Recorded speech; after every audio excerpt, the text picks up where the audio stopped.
Hello and welcome to the MENA Golf Tour 2015. This week we return to the United Arab Emirates for the Ras Al Khaimah Classic. Ras Al Khaimah is the northernmost emirate of the UAE. Rich in culture and heritage, it's one of the oldest inhabited cities in the region. It has the most fertile soil in the country thanks to the lion's share of rainfall and its underground water streams from the Omani mountains. The beautiful landscape attracts tourists from all over the UAE and beyond.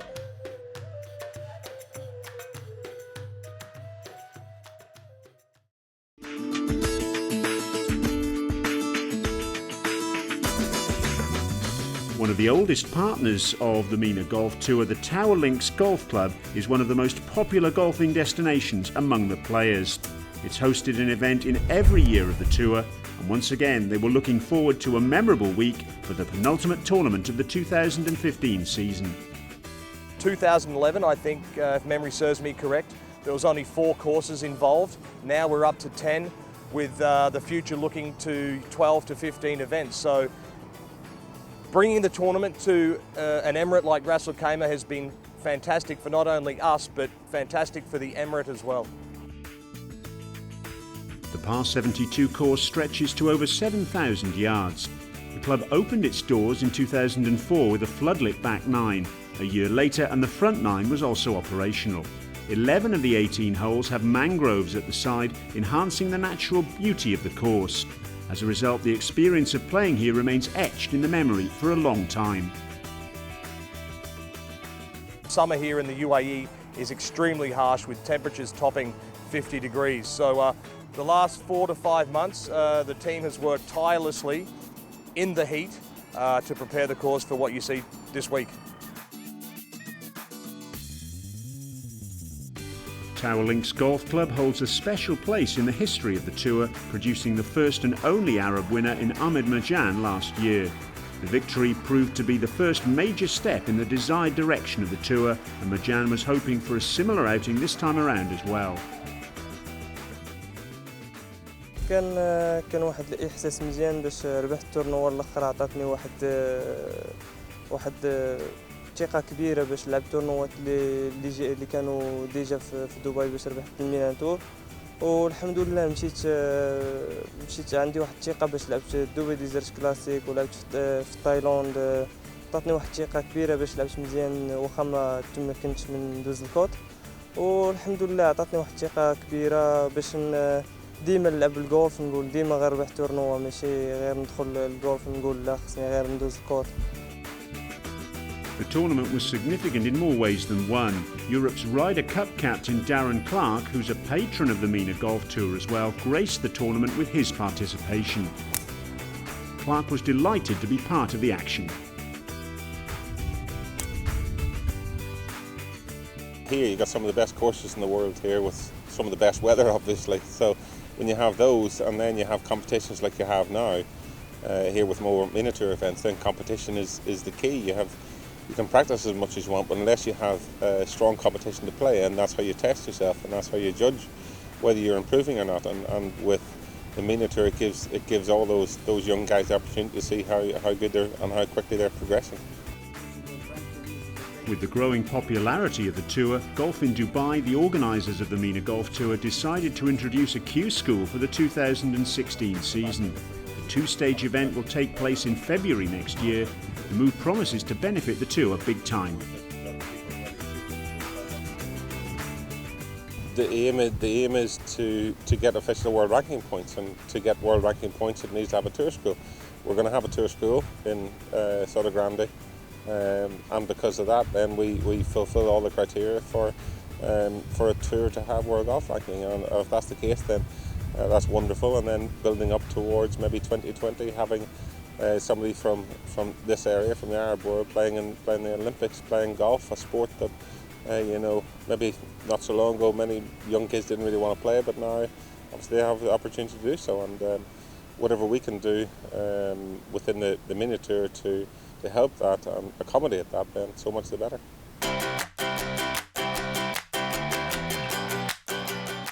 Day one, and Golf in Dubai ambassador Faisal Saghini carded a 66 to rocket to the top.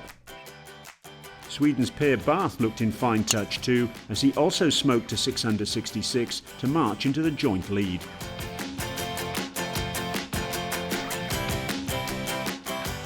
Darren Clarke upped the ante in round 2, the 14-time European Tour winner smashing 8 birdies to jump into contention. Consistent performances from Craig Hinton in the opening 2 days helped him get into the mix. But it was the 18-year-old South Africa's Tristan Lawrence who led the way ahead of the final round. So here's how it looked after 36 holes. Faisal Sugini was a shot shy of Lawrence at 8 under. There was a 4-way tie for third spot between Darren Clarke, Tyler Hogarty, James Allen and Craig Hinton. So it meant we had a potential thriller in store for the final day. Stay tuned to find out who ruled the roost in Ras Al Khaimah.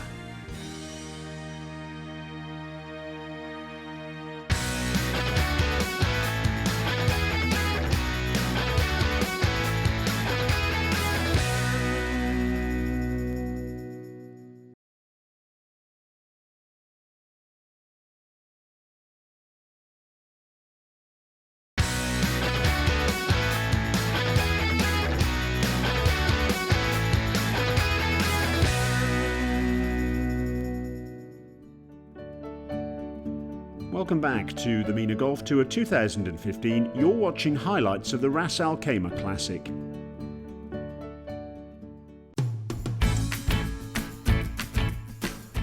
Into the final round, and Tristan Lawrence at the first, the par 4. This was his second shot. It was into the wind. And what an excellent shot it was.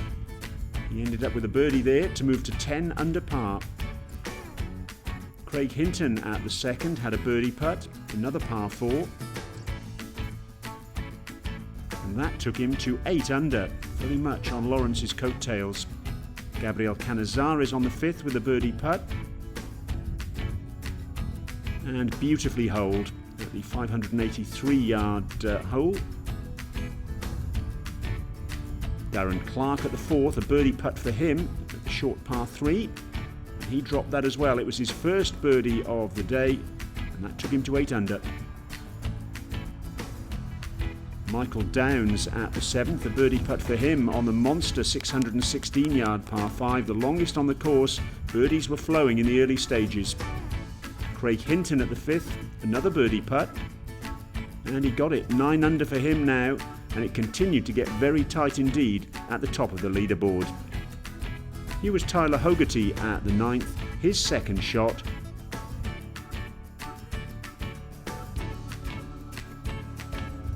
And that helped him secure a birdie to go out in 35, and he moved to 8 under. So as the leading group approached the end of the front 9, this is how the leaderboard shaped up. Tristan Lawrence still enjoyed a 1-shot lead at the top. England's Craig Hinton was second, while South Africa's Tyler Hogarty was a shot further back. Faisal Sugini, meanwhile, 6 under par after a double bogey at the 6th. We now join Craig Hinton at the par 4 9th. Hinton with his second shot. He needs to carry the mangroves on this par 4. And he's just come up fractionally short of the green. Still work to do for him.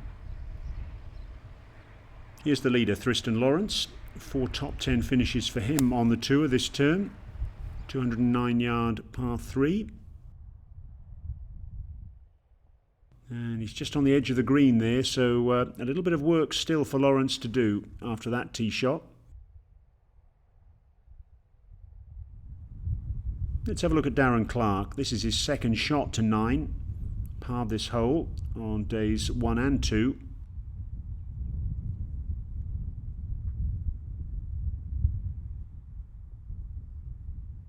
And he might do well to get a par here after that shot. Lawrence now, quite an awkward lie for him. This is his second shot. Well, he's done pretty well to give himself a chance of par there. Craig Hinton now from just off the green. His third shot at 9. Lost the playoff to Gabriel Canizares at the Amex Dirab Golf Championship in Saudi Arabia in October. Faisal Saghini putting from the edge of the green at the par 3/8. Pretty nice touch from Saghini there. He should get par. Now Hinton, this is his par putt at 9.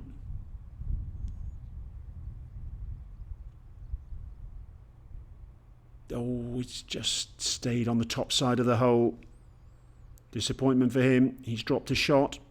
He's now 2 behind Tristan Lawrence, still out in 35. Birdies for him on his outward 9 at 2 and 5. Just losing ground there though. Here's Lawrence for par.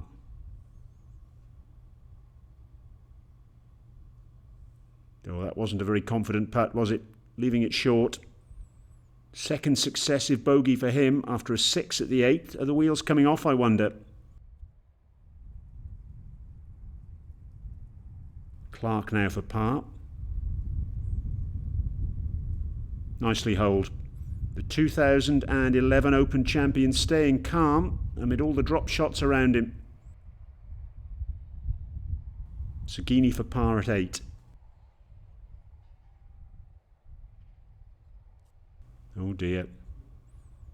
He drops a shot and slips back to 5 under par. It's not going well for Faisal Saghini at the moment.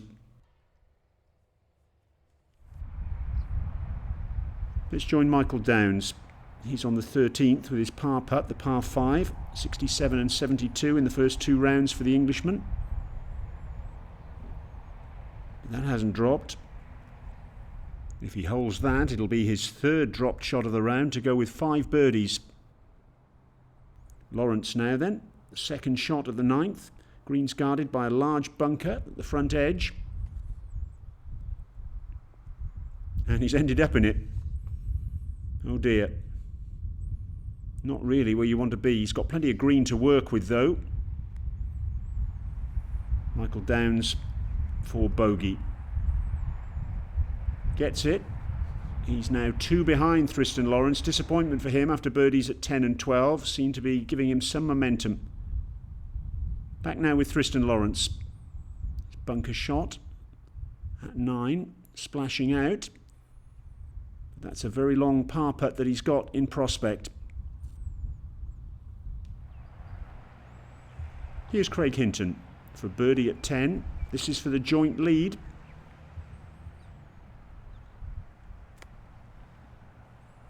Well, it was never really a confident putt, was it? That'll be a par. But it's an opportunity gone begging, you rather fancy. Lawrence for par then on the 9th. Well, he gave it every opportunity. He's run it quite some distance past. That'll be at least a 3rd dropped shot in a row. Now only the joint leader with Hinton and Tyler Hogarty. Darren Clark for par. And he gets it. Nicely holed. He's holding steady while the others seem to be blowing up around him. So it's a 3-way tie at the top of the leaderboard. 2 South Africans and an Englishman, with Downs, Clark and Canizares all looking poised to strike. Who'll claim the title? Well, we'll find out very shortly.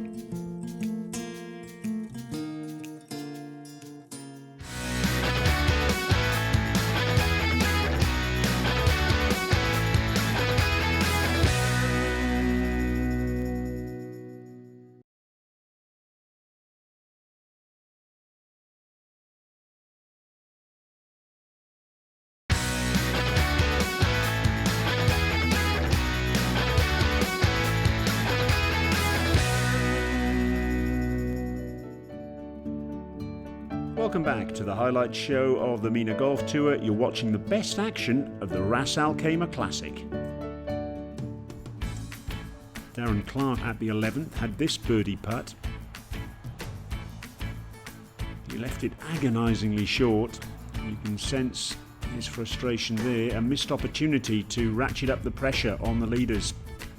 Michael Downs at the 15th. This was his 4th shot. He got a birdie at the 14th, which moved him to 8 under, but he got a double bogey on this hole to drop him back to 6 under.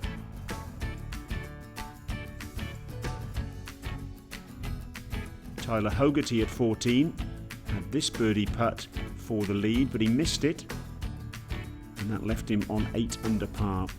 Craig Hinton, meanwhile, a par putt for him on 13 after a birdie at 12. And the missed par putt dropped him back to 8 under.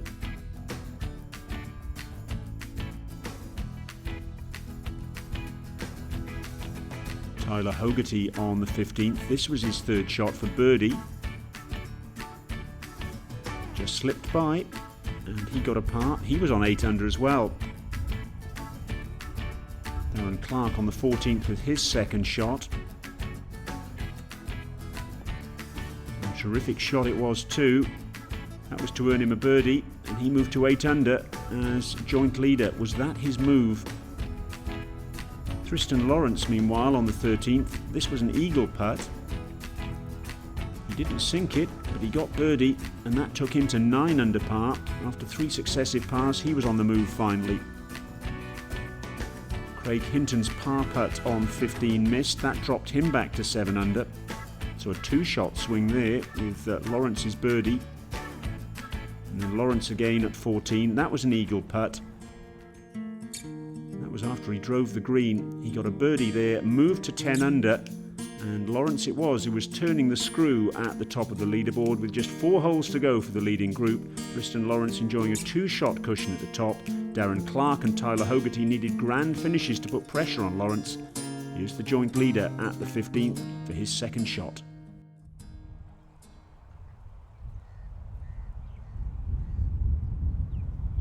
Needs to be careful not to overcook this. There are bunkers on the back right of the green. And he's got that pretty much spot on, hasn't he? Bit of backspin, and that's a great birdie opportunity for Tristan Lawrence. Darren Clark now, just off the green at the par 3 16th.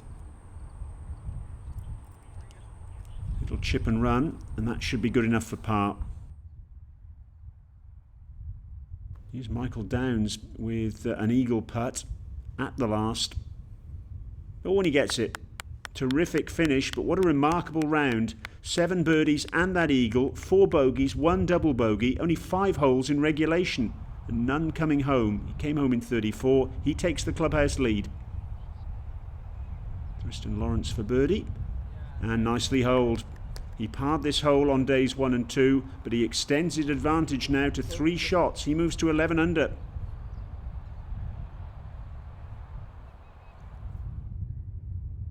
Gabriel Canizares at the last, a birdie putt for him. And that's terrific. Great finish. 3 birdies in his last 4 holes. Gets a 69, but dropped shots at 4 and 14. They're looking costly for him, aren't they?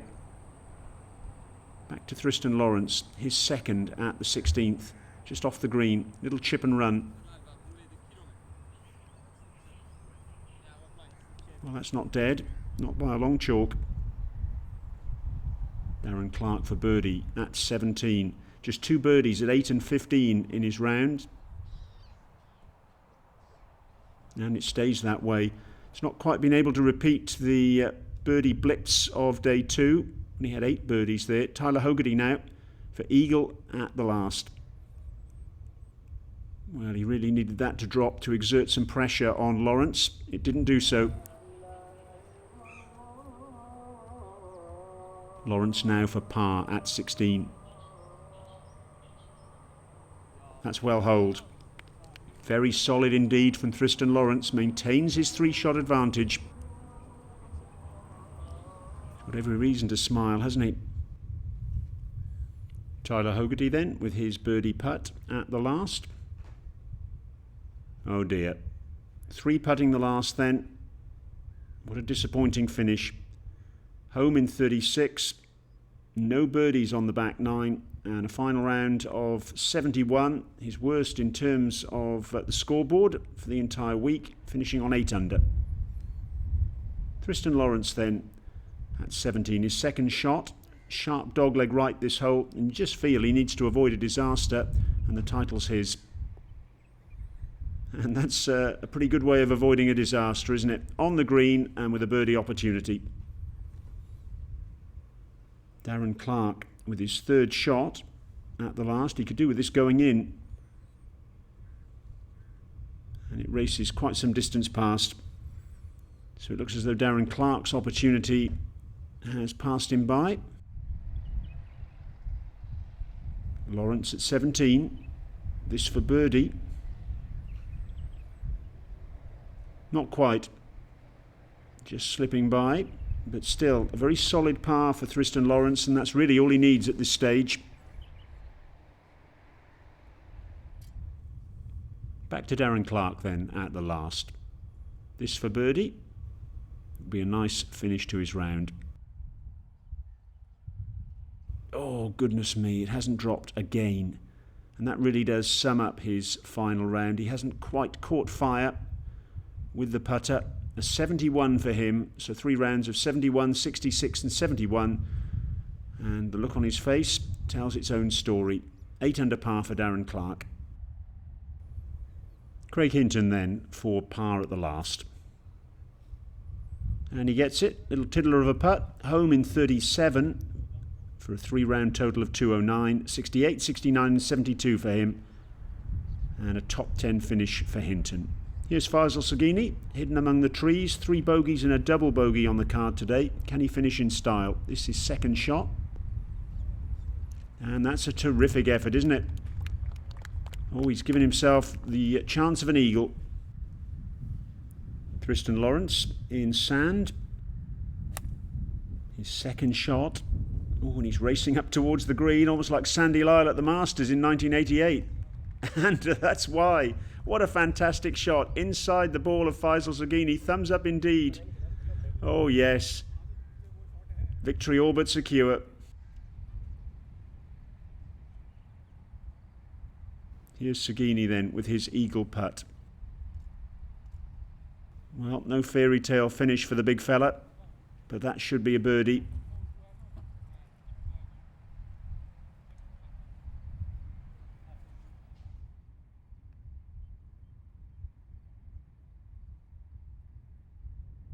Saghini taps in then for final round 74 to go with earlier rounds of 66 and 70.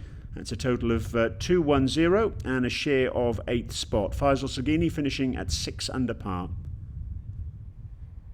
Tristan Lawrence then with an eagle putt at the last. This really would be the icing on the cake if it went in. Oh, it doesn't quite. But he's got that little tap in for birdie. And to secure the title. Fantastic effort from Tristan Lawrence. The youngster, the only player this week to shoot 3 rounds under 70, a worthy winner. And he picks up a check for $9,000 US. Congratulations, Tristan Lawrence.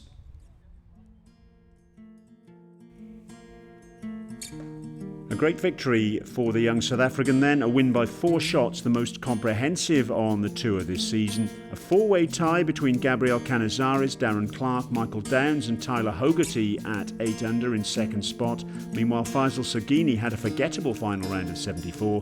He finished tied 8th.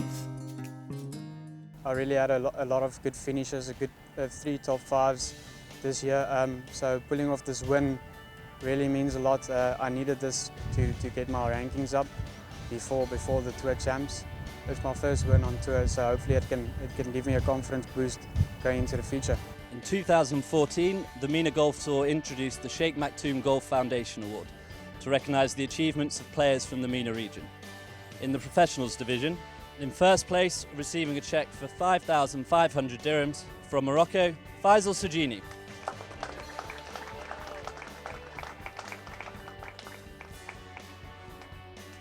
Now to the championship prizes. We had a tie for the leading amateur this week. On 5 under par, from India, Rehan Thomas, and from England, James Allen.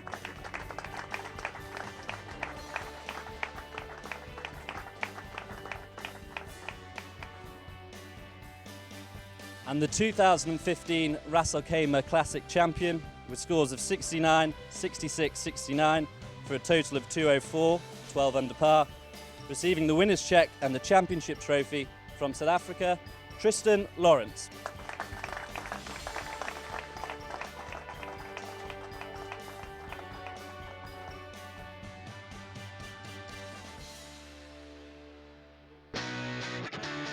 That's a wrap from Ras Al Khaimah then, with Tristan Lawrence managed a terrific triumph. Until next time, goodbye.